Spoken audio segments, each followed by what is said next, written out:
So, still light out. There's enough light in my truck to do a video. Got a comment on the Australian front. I'm hearing people saying that it wasn't what we expected. If it was, they wouldn't tell us. That's the best thing I can say about that. I saw, allegedly, remember, there's so much fake stuff out of there. Like that one video where it's like a bazillion trucks in a row and they're saying it's Canada. I don't believe that that's a protest. I've heard not enough about that. That's probably just what their fucking border looks like all the time because they probably don't have enough staff because of COVID. Maybe it's real. I don't know. I wouldn't bank on that. Over here, saw a couple videos of guys saying they were going to do it, but to be honest, I saw zero evidence of it in real life being out today. So, but as I said, I don't know if it's made it to one of the videos I published or not, but last week I said these protests will come and go, and regardless of how they go, we're still going to be in this scenario. So, we have to look forward. I do have to comment, though, on the Afghanistan scenario. It is to the point where, like, 9/11 was my senior year in high school. I now have gray hairs and wear a back brace, okay? So think of all that time. And it's just all...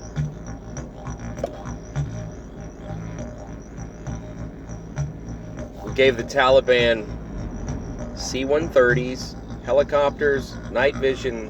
The reason I'm saying this is I actually saw the list of the inventory that we gave them. And, you know, I'm good at dumbing it down to like regular people level. If you buy a gun and give it to your brother as a gift, it can be considered a straw purchase, and you could go to prison. Be a felon, I believe. Correct me if I'm wrong, I know you will. But we gave them like millions of 50 caliber rounds. Like if an American citizen wants to have one of those, you know, they're like probably $20 a round. Now I don't know, I'm just guessing.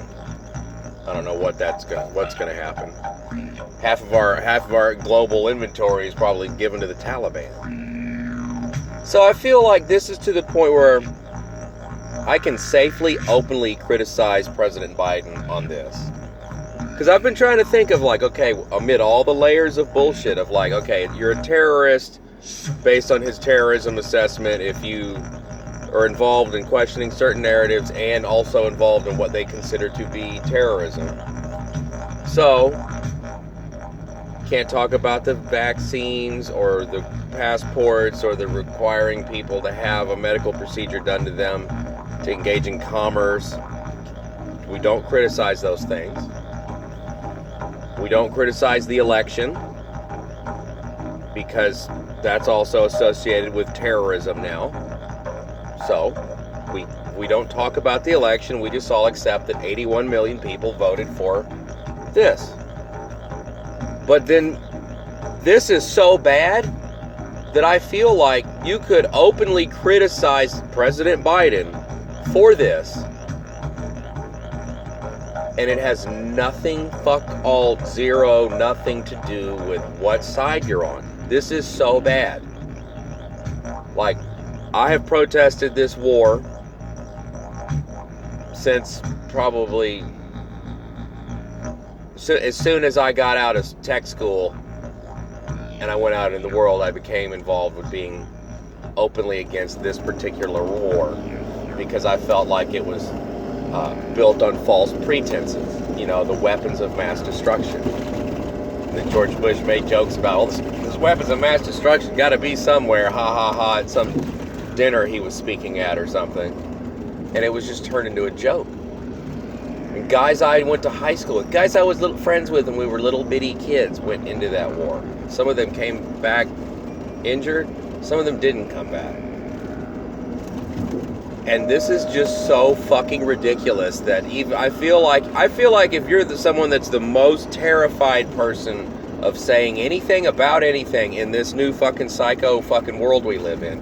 Even this is so fucking bad that I think it's okay to say this is bad. We gave the Taliban, we have a lot of Australian viewers, the Taliban, I believe, I was told, I will never make a declarative statement off of someone else's YouTube video, but I am told they now have more Black Hawks than y'all do.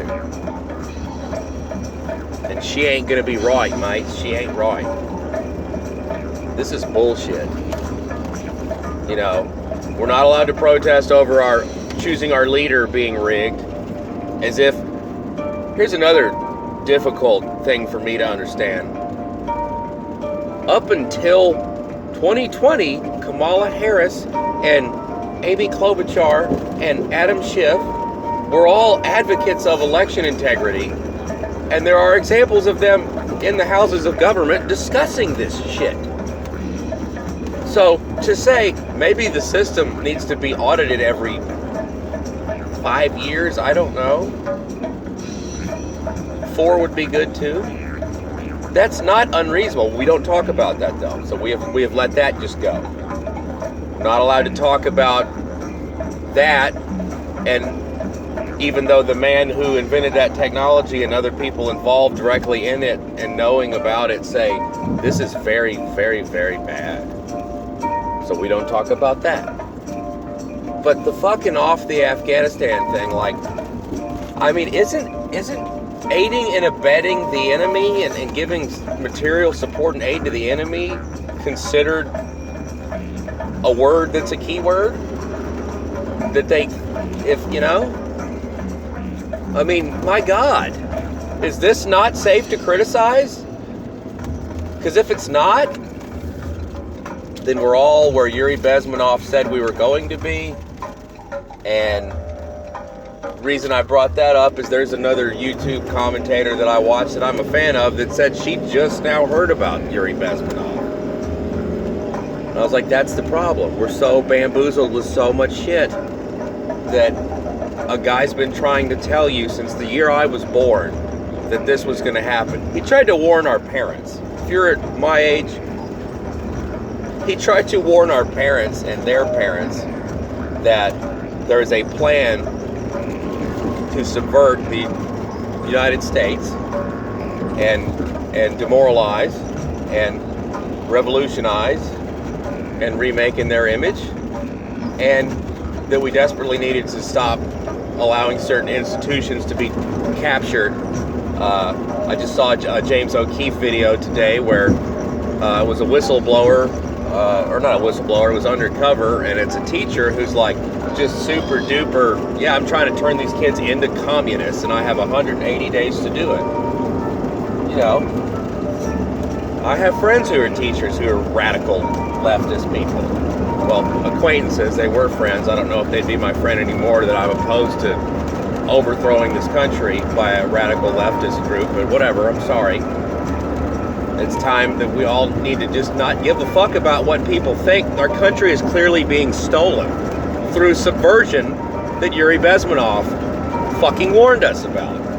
Every one of our institutions has been dominated by an enemy. It's clear what's going on. Fuck, people. Wake up!